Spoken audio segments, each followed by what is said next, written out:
سلام درنو لیدونکو، د نن ورځې تازه او مهمو خبرونو ته ښه راغلئ.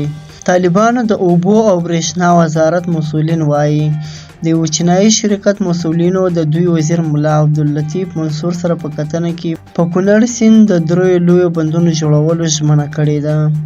په همدې تړاو اعلامیه کې ویلي شوي دي د دوی وزیر له چینایي پلاوي سره د شال، ساګي او سرتاګ بندونو په تړاو مفصل بحث کړی دی.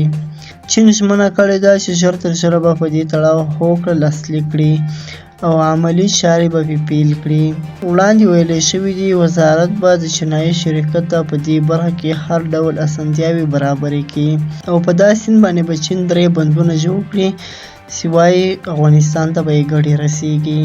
بل خواته په خیبر پښتونخوا کې د عزم استحکام په نوم د پوځي عملیاتو د اعلان په ضد احتجاجونه دوام لري او په دې لړ کې ټاکل شوې ده چې سبا د جولای په 13مه به په باجوړ ضلع کې هم د امن په حق کې ولسي پاڅون وشي.